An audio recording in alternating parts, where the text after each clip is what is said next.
हमने स्विच को बंद करते ही बल्ब ऑफ हो गया, जो बहुत बेसिक है। लेकिन इस स्विच के पीछे जो इलेक्ट्रिसिटी है वह ऑलमोस्ट लाइट की स्पीड से ट्रेवल कर रही है। उसको एकदम से स्टॉप करने के बाद में क्या होता है उसके साथ में, हमें कोई खास फर्क पड़ता नहीं है इससे। लेकिन यह जो 400 केवी की लाइन है, इससे हमें बहुत फर्क पड़ता है। क्या आप सोच सकते हो कि इस लाइन को बंद करने का स्विच कैसा होगा? यह एक आइसोलेटर है जो 400 केवी लाइन को बंद करने के लिए लगा हुआ है, जो ठीक हमारे घर के स्विच जैसे ही काम करता है। लेकिन जब लाइन को बंद करने के लिए इस आइसोलेटर का कनेक्शन हटाते हैं तो आप देखोगे कि हमने आइसोलेटर का कनेक्शन हटा भी दिया, फिर भी एयर के थ्रू यहाँ पर इतनी हेवी स्पार्किंग से कनेक्शन बना हुआ है। अब इतनी हेवी स्पार्किंग से आइसोलेटर के कॉन्टेक्ट मेल्ट होने लगेंगे। अभी तो लाइन 400 केवी की है, ट्रांसमिशन लाइन का वोल्टेज 1100 केवी तक होता है, तो आइसोलेटर लाइन में लगा जरूर से रहता है, लेकिन ऑन लोड लाइन को ब्रेक नहीं कर सकता।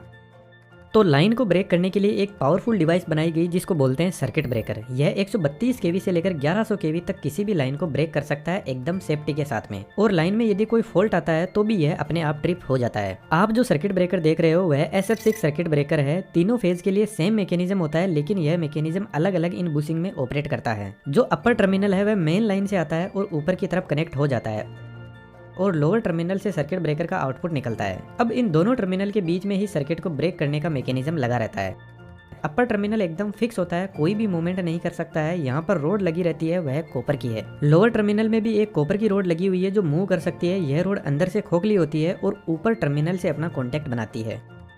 लोअर कॉन्टेक्ट खुद तो मूवमेंट नहीं कर सकता, लेकिन इस कॉपर की रोड को मूव करवाने का मैकेनिज्म यहाँ पर होता है। यहाँ पर लगे मूविंग कॉन्टेक्ट बुशिंग के बाहर से ऑपरेट होते हैं। मानकर चलते हैं लाइन ऑन है और सर्किट ब्रेकर का कॉन्टेक्ट बना हुआ है। यहाँ पर दो कंडीशन है, यदि लाइन में कोई फॉल्ट आ गया या फिर सर्किट ब्रेकर को हम मैनुअली बंद करते हैं तो दोनों ही कंडीशन में सेम ही प्रोसेस से लाइन ब्रेक होती है। इस मैकेनिज्म के अंदर दो स्प्रिंग लगी रहती है और फिलहाल दोनों की दोनों स्प्रिंग लोडेड है। नीचे एक रिले लगी हुई है प्लंजर सिस्टम के साथ में। सर्किट ब्रेकर के पास में एक करंट ट्रांसफार्मर भी लगा रहता है, तो जब भी लाइन में कोई फॉल्ट आता है तो करंट ट्रांसफार्मर से हाई करंट फ्लो करने लगेगा और करंट ट्रांसफार्मर रिले को बताता है कि सर्किट ब्रेकर से ज्यादा करंट फ्लो कर रहा है, ब्रेकर को ट्रिप करने की जरूरत है। एक छोटा सा क्वेश्चन दोस्तों आपके लिए, यहाँ पर current transformer extremely high current पर ऑपरेट करता है और सर्किट ब्रेकर में लगी हुई रिले मुश्किल से 12 से 24 वोल्ट डीसी पर ऑपरेट करती है। फिर यह आपस में कैसे कम्युनिकेट करते हैं, इसका डायरेक्ट आंसर तो इस वीडियो में नहीं दिया हुआ है, लेकिन हिंट आपको आगे। Back to the point. तो सीटी का हाई करंट रिले से फ्लो करेगा तो रिले ऑपरेट होगी और इसमें लगे प्लंजर को बाहर की साइड में फोर्स लगाएगी, जिसकी वजह से यहाँ पे लगी होल्डिंग लेच लीवर को फ्री कर देगी और लीवर पर लोडेड स्प्रिंग का फोर्स आ रहा है तो बहुत हाई स्पीड में स्प्रिंग इस रोड को नीचे की तरफ पुल करेगी और लाइन बंद हो जाएगी। लेकिन इतना आसान नहीं है। इस हाई वोल्टेज लाइन ने आइसोलेटर को भी नहीं छोड़ा तो सर्किट ब्रेकर को इतनी आसानी से कैसे छोड़ देगी?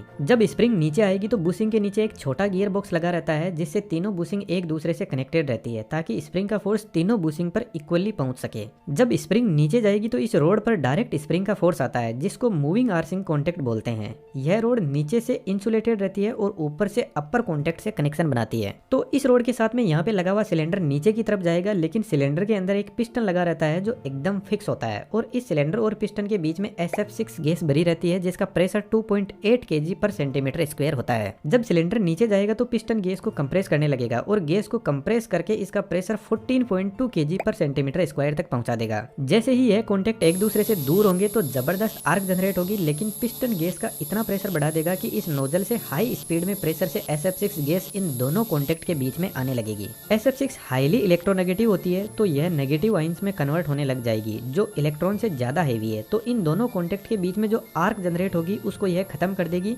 क्योंकि इसके जो नेगेटिव आयंस है वह हेवी वेट की वजह से इसकी मोबिलिटी को रिड्यूस कर देते हैं, जिससे जितने भी फ्री इलेक्ट्रॉन्स है वह मूव नहीं कर पाएंगे और वहीं पे खत्म हो जाएंगे। SF6 गैस का प्रेशर और टेम्परेचर बढ़ने से यह लिक्विड में कन्वर्ट हो सकती है, तो यहाँ पर साइड में हीटर लगे रहते हैं जो इसको लिक्विड में कन्वर्ट नहीं होने देती, क्योंकि गैस लिक्विड में बदल गई तो फिर तो लाइन ब्रेक होगी ही नहीं। फिलहाल सर्किट ब्रेकर को तो बंद कर दिया, लेकिन एक रिस्क यहाँ पर अभी भी बनी हुई है कि इन सर्किट ब्रेकर के कॉन्टेक्ट के बीच में दूरी बहुत कम है, इसलिए सर्किट ब्रेकर के बाद में आइसोलेटर लगा रहता है। तो जब हम मैनुअली सर्किट ब्रेकर को बंद करते हैं किसी लाइन पर काम करने के लिए, तो सर्किट ब्रेकर को बंद करने के बाद में आइसोलेटर को जरूर से ओपन किया जाता है डबल सेफ्टी के लिए, क्योंकि जब इतनी पावरफुल लाइन सडनली ब्रेक होती है तो सर्किट ब्रेकर के कॉन्टेक्ट पर बहुत ज्यादा स्ट्रेस पड़ता है, क्योंकि अब तक जो करंट हाई स्पीड में फ्लो कर रहा था उसको कोई पाथ नहीं मिलेगा जाने के लिए। तो सर्किट ब्रेकर के कॉन्टेक्ट से करंट वापस पीछे की तरफ रिफ्लेक्ट होने लगेगा। जिस तरीके से हाई स्पीड में फ्लो होते हुए पानी को हम एकदम से रोक देते हैं तो उसमें पीछे की तरफ वेव्स बनने लगेंगी। ठीक ऐसा ही करंट के साथ में होता है और यह करंट इतना पावरफुल होता है कि जनरेटर जो इलेक्ट्रिसिटी जनरेट कर रहा है उसको भी अनस्टेबल कर सकता है या फिर किसी ट्रांसफार्मर को डैमेज भी कर सकता है। बहुत सारे डिवाइसेस लगाए जाते हैं पीछे की डिवाइसेस को सेफ रखने के लिए।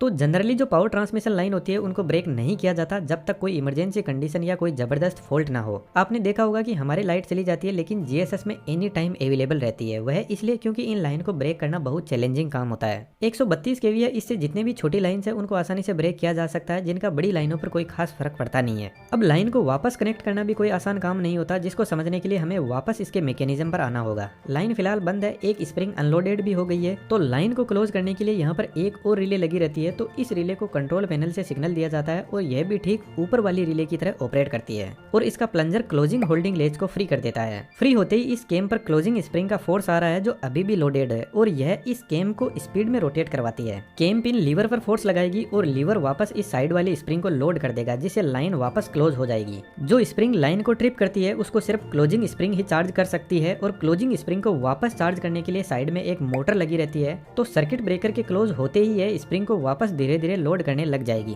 इन सर्किट ब्रेकर का ओपनिंग और क्लोजिंग टाइम सिर्फ 40 to 60 मिली सेकेंड का होता है और यदि लाइन ब्रेक होते टाइम आप सर्किट ब्रेकर के पास में खड़े रहते हो तो गैस और इसके ऑपरेशन की आवाज आसानी से सुनाई दे जाएगी। सर्किट ब्रेकर में जो SF6 गैस होती है वह इन बूसिंग के अंदर ही बंद रहती है क्योंकि यह हार्मफुल भी है और एनवायरमेंट को नुकसान भी पहुंचाती है। यहाँ पर लगा मीटर इसका प्रेशर बताता रहता है, तो प्रेशर डाउन होते ही गैस की रीफिलिंग की जाती है। जब एक्स्ट्रा हाई वोल्टेज लाइन को वापस कनेक्ट करते हैं तो यह ट्रांसफार्मर के लिए खतरनाक हो सकती है, तो इसका भी हमें खासकर ध्यान रखना होता है, जिसकी बातें हमने इस ट्रांसफार्मर वाले वीडियो में की है। अभी तो हमने सिर्फ सर्किट ब्रेकर और ट्रांसफार्मर के बारे में बात की है। इलेक्ट्रिसिटी की वजह से हम हमारे घरों में बहुत अच्छे से एंजॉय करते हैं, लेकिन इसके पीछे जो इंजीनियरिंग है वह बहुत ही चैलेंजिंग टास्क है। हम आने वाले वीडियो में और एक्सप्लोर करते जाएंगे, तो इस सीरीज में हमसे जुड़े रहने के लिए चैनल को आप सब्सक्राइब जरूर से